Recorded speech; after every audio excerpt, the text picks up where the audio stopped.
para los estudiantes. El regalo es la palabra de Dios, poderosa. Amén. Romanos 7, versículo 19.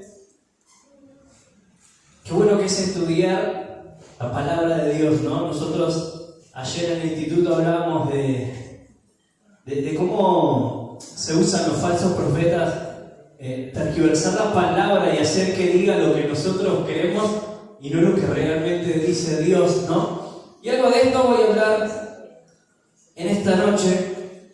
Romanos capítulo 7, versículo 19. Dice así, hasta el 21, dice: porque no hago el bien que quiero, sino el mal que no quiero, eso hago. Y si hago lo que no quiero, ya no lo hago yo, sino el pecado que mora en mí. Así que, queriendo hacer yo el bien, hallo esta ley, que el mal está en mí. Somos re pecadores, ¿no? Muchas veces se usa estos versículos para excusar el pecado. Vamos y pecamos, y decimos: no, pero el mal que yo no quiero, no lo hago. Y lo usamos como la Biblia de excusa, ¿no? Es decir, somos pecadores y bueno, pecamos.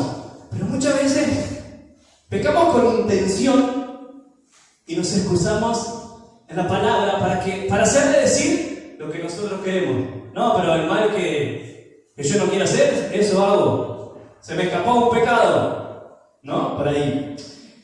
Sí. Pero ahora yo quiero ir al mismo libro de Romanos, pero al capítulo 8, versículos 10 y 11, y después vamos a orar por la palabra. 8:10 de Romanos dice: pero si Cristo está en vosotros, el cuerpo en verdad está muerto a causa del pecado, mas el espíritu vive a causa de la justicia. Y si el espíritu de aquel que levantó de los muertos a Jesús mora en vosotros, el que levantó de los muertos a Cristo Jesús vivificará también vuestros cuerpos mortales por el espíritu que mora en vosotros. Amén. Oramos por la palabra.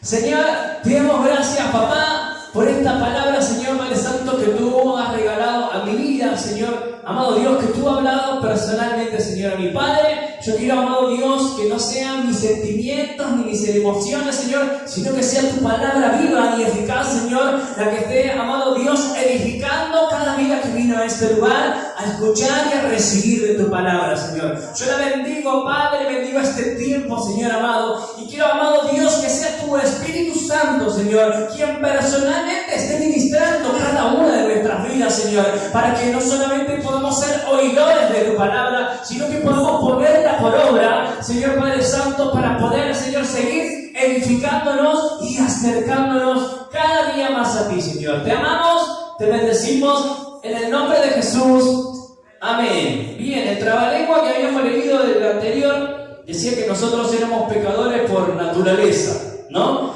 Pero un capítulo después, Pablo le seguía hablando a los romanos y decía que si el Espíritu Santo mora en nosotros, ese que levantó a Jesús de los muertos, puede hacer que nosotros dejemos de pecar, ¿no?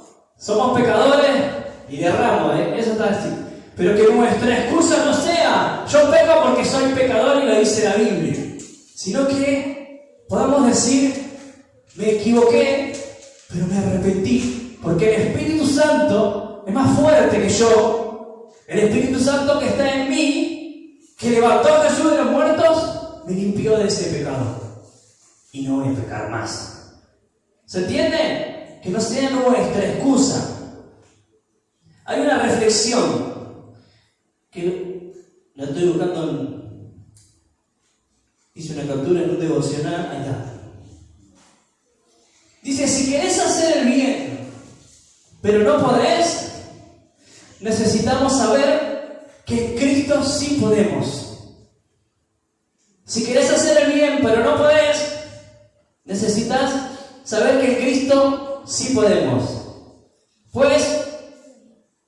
Filipenses 4:13 dice, todo lo podemos en Cristo que nos fortalece. El versículo anterior dice, sé vivir humildemente y sé vivir en abundancia, ¿no? Pablo estaba hablando de eso a la gente de Filipos, pero también es una realidad. No es un cliché que podemos decir sí todo, sino que si nosotros sabemos vivir en abundancia y sabemos vivir en la necesidad y sabemos vivir pecando, pero analizando y arrepintiéndonos de ese pecado, vamos a poder en Cristo todo. ¿Cuánto puede todo en Cristo? Amén. Algo de esto me pasó justamente hoy. Y hablo de esto porque cada vez que hablo de mi trabajo en una prédica, en una reflexión, Dios sorprende al otro día. Así que yo mañana voy a esperar la buena noticia. ¿Amén? Gloria a Dios. Bueno, estuve haciendo una petición por trabajo porque hoy se me terminó el trabajo. Es el Espíritu Santo, o es la confianza que tenemos nosotros en Dios, al menos yo, de que dije, bueno, listo. Empezó la primavera, ¿no? Y me echaron del trabajo. No me echaron, se terminó el trabajo. Digo yo, algo nuevo viene. Está bien, tengo que pensar en el sustento, en mi familia, en la planta, en que voy a hacer todo. Pero yo digo, algo nuevo viene de parte de Dios, ¿no? Y lo esperamos todos los lunes, cuando hablamos con los jóvenes, con los líderes jóvenes, que lo proclamamos y decimos, algo nuevo tiene que pasar en las reuniones de jóvenes. Tiene que suceder milagros, tienen que suceder prodigios, los dones se tienen que despertar en los líderes, en los chicos, en los más grandes. Dios, hay un nuevo mover espiritual y yo no me lo quiero perder, ¿no? Y los lunes más temprano hablamos con los líderes de célula que habla el pastor, también y dice lo mismo, ¿no? No dice la palabra que digo yo, pero porque yo lo voy a decir acá. Invoquemos al Espíritu Santo. Porque el Espíritu Santo está en nosotros. ¿Cuántos tienen el Espíritu Santo? Bien, el Espíritu Santo está acá. Yo digo invoquemos, porque es la palabra que usamos ayer en el instituto. Porque estamos deliberando un montón de cosas de que, ¿viste cuando decir bienvenido Espíritu Santo o entremos a la presencia del Señor? No salimos nunca de la presencia del Señor y el Espíritu Santo está en nosotros. Pero lo que hacemos, nos enseñó el profe, es invocar el nombre del Señor. El Espíritu Santo está siempre acá, Dios está siempre con nosotros, pero lo que nosotros hacemos es invocarlo, ¿no? Y estamos en su presencia y se manifiesta el Espíritu Santo de manera impresionante y después, bueno, pasan las cosas que pasan, ¿no? Ahora, ¿quién me librará de esta tendencia de hacer el bien que quiero y el mal que no quiero? La respuesta es Cristo mismo viviendo, en mí por medio de su Espíritu. Por medio del Espíritu Santo podemos hacer morir las obras de la carne, porque Romanos 8:13 dice, si vivís conforme a la carne moriréis, mas si por el Espíritu hacéis morir las obras de la carne, viviréis. Debemos saber que Cristo ya nos dio su justicia por medio de la fe, para que andemos vestidos del nuevo hombre, criado según Dios en la justicia y santidad de la verdad, andando en amor, como también Cristo nos amó y se entregó a sí mismo por nosotros, ofrenda y sacrificio a Dios en olor fragante. Si Cristo está en nosotros, ya no va a estar la excusa de que peco porque soy pecador, porque es mi naturaleza. Si Cristo está en nosotros, si nosotros nos llenamos del Espíritu Santo, no nos vamos a llenar la cabeza pensando en no pecar, sino que nuestra cabeza, nuestro alma, nuestro corazón se va a llenar para ir al otro lado, para acercarnos a Cristo. Muchas veces tenemos una tendencia a la negatividad. Muchas personas tienen tendencia a la negatividad. La negatividad es cuando vemos el vaso, un vaso servido por la mitad, hay gente que lo ve medio lleno y la otra medio vacío. Y es lo mismo pasa con todas las situaciones de nuestra vida y aún con el pecado. Mucha gente lucha para alejarse del pecado. que en realidad nuestra verdadera lucha tiene que ser acercarnos a Dios. Y indefectiblemente, si nos acercamos a Dios, nos alejamos del pecado automáticamente y sin ni siquiera pensarlo. La otra vez estábamos hablando con un grupo de personas y me decían, no, porque estas cosas pasan por el diablo y esto pasa por acá por el diablo y lo otro pasa por acá por el diablo. Y yo digo, déjame darle poder al diablo, si mientras menos lo nombré, ya está. No, ¿cómo es? Me sale, no negamos las maquinaciones, no ignoramos las maquinaciones del enemigo. Pero mi preocupación no está en el enemigo, sino que mi preocupación es estar cerca de la presencia de Dios. Que su Espíritu Santo se manifieste. ¿Cuántos quieren la manifestación del Espíritu Santo? Amén. ¿Cuántos se quieren acercar al Señor? Si Cristo está en nosotros, el pecado no tiene poder sobre nosotros para llevarnos esclavos o repetir los mismos terribles errores que practicábamos antes. Ahora somos vivificados por el mismo Espíritu que levantó a Jesús de la muerte. ¡Qué privilegio! Tener el mismo Espíritu que levantó a Jesús de entre los muertos para hacer la voluntad de Dios y vivir una vida abundante. Entonces, ¿qué vamos a hacer ahora respecto a que la palabra de Dios nos está recordando que tenemos a Cristo? Y cada día que alabamos, cada día, no sé cómo es en su casa, pero cada día que venimos a la iglesia, recordamos que Cristo está acá, que Cristo está en nosotros. Cuando volvemos para nuestra casa, Cristo no se queda acá. Cristo es omnipresente. Él está en todos lados. Y les aseguro que Él los escucha. Una cosita más, que no me acuerdo el versículo. Salmo capítulo 37.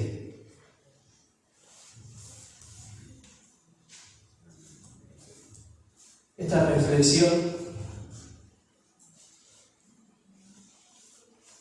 tiene el nombre de quisiera, pero no puedo, como dice la canción de Rey Verano.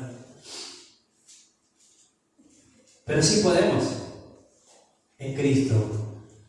Ahí está uno. Que nuestra excusa no sea que somos pecadores por naturaleza. 2. Si el Espíritu Santo que levantó a Cristo de los muertos está en nosotros, el pecado no tiene poder sobre nosotros. Amén. Y 3. Salmo 37, versículo 5. 37:5 de Salmo dice, instalando paciencia, encomienda a Jehová tu camino y confía en Él y Él hará. Hace 3 años, sí, más o menos, leí un devocional sobre esta palabra. Ni me acuerdo del devocional, pero esta palabra me quedó marcada. Y cada cosa que me pasa, ¿no? Porque me pasan cosas copadas, mal. Bueno, les cuento lo último y ya nos vamos. Pero deja eso ahí. Encomienda a Jehová tu camino, confía en Él y Él hará. El sábado de la mañana. Sí, el sábado de la mañana, durmiendo, a las 6:30 de la mañana, se escucha una explosión. La explosión ni me levantó. Me levantó mi esposa. Y se escuchaba un ruido, qué sé yo. Entonces, entre los movimientos de mi esposa, me tengo que levantar yo. Despierto, los dos escuchábamos que hablaba gente afuera, qué sé yo. Habrán chocado en la esquina, no sé. Cuando escuchamos con más atención era la voz de mi suegro, que vive adelante de mi casa. Y me dijo, sí, ahora lo llamo. Y ahí te va a pasar todo. Yo digo, bueno, debe estar por llamar a alguien. Se escuchan los pasos y golpea mi ventana. Yo todo dormido. Ariel dice, despertate y dice, vení a pasar los datos porque te chocaron el auto. Fue mi feliz buen día del sábado. Salí afuera, un un conductor borracho chocó un auto que estaba estacionado en la calle, un Falcon, y ese Falcon cuando se movió chocó mi auto que estaba subido. Yo lo subo a la vereda, pero no entra todo en la vereda, queda una parte así en la calle, y ese Falcon chocó mi auto, ¿no? Salgo yo en pantufla, remera. No entendía nada, yo me quedé parado, todos hablaban, había gente que gritaba, había gente que quería golpear a otra gente cuando yo estaba parado acá, hasta que cuando se calmó todo, digo, bueno, toma los datos de mi seguro, dame los tuyos, pasó, listo, nos anotamos los datos, todo, me fui a dormir, otra vez. La historia de esto era que una persona, hablando con otra sobre mí, dice, yo no quería matar, loco. Y yo le estaba gritando y yo le decía todo. Yo no entendía por qué alguien dice, y Facundo estaba tan tranquilo. ¿Viste? No sé, capaz que estaba dormida, qué sé yo. Pero yo le dije de todo y llamé a la policía. Y dice, ¿será que yo soy muy alterado? O alguien tiene otra cosa y Facu es el vecino, ¿no? Que es el dueño del Falco, ¿no? Y yo digo, la clave está ahí, en confiar en el Señor. Me chocaron el auto, pero ahora está todo, pasó por el seguro, ya está, es un fierro y se arregla, pero el tema está en no desesperarse, en bendecir a la otra persona. La otra persona después me mandó un mensaje, dijo, pa, estaba borracho, está todo bien, ya está, pasame los cosas, Dios te bendiga. Y hoy cuando hablé con mi jefe, le dije lo mismo. Porque la otra persona que había robado ya había hablado con un abogado y quería hablar con recursos humanos para hacer juicio, para hacer todo, porque no podían echarlo por ir al baño. Y yo lo único que hice, le mandé un mensaje a mi jefe, le dije, bueno, gracias por la oportunidad, estamos en contacto, Dios te bendiga. Y después me contestó que sí, que estaba todo lindo, que sé yo, que culpa. Y me dice, qué raro que me contestes así, porque la otra persona dice, todavía me está mandando mensajes. Y yo digo, yo siento que viene un nuevo tiempo y que este tiempo lo pude disfrutar. Y digo, y le agradezco a Dios y a usted por darme la oportunidad, pero ya está. Ahora viene algo nuevo, ¿no? Y esto es lo que dije que haga él, que lo deje. La paciencia no es un don todavía que se me ha despertado, pero encomendar a Jehová tu camino, confiar en Él y Él hará. Este es el tercer paso que debemos hacer para poder tener esa paz que sobrepasa todo entendimiento, que según las demás personas me caracteriza, ¿no? Yo estoy tranquilo. Recontra, agradezco, hay un montón de personas que me mandan mensajes con fotos para enviar el currículum. Mándalo acá, mándalo allá, vale, llama a este, llama a otro, llama. Sí, yo llamo y después que el Señor se encargue. Yo encomendé mi trabajo al Señor y además lo hago cada miércoles. Oramos por mi trabajo. Pero que esta sea nuestra actitud, que podamos tomar la palabra como se escribe la palabra. Pablo le hablaba a los romanos en el primer tiempo que el mal que no quería hacer, eso hacía, y cuando quería hacer el bien no lo podía hacer, porque el pecado estaba en él. Es un contexto de una parte que le hablaba a los romanos luego sobre el matrimonio. Pero en un contexto real dice que si el Espíritu Santo está en nosotros, el mismo que levantó a Jesús de los muertos, es el mismo que nos va a hacer alejar del pecado, es el mismo que le va a quitar poder al pecado, es el mismo que le va a dar lugar a los milagros que estamos esperando. ¿Cuántos esperan milagros? ¿Cuántos tienen peticiones? ¿Cuántos creen que lo van a recibir? Amén. Los pastores declararon un tiempo sobrenatural, un tiempo donde se van a despertar dones, talentos, donde van a venir. Es un tiempo nuevo, un tiempo de alegría primaveral. Y ese tiempo yo lo quiero vivir.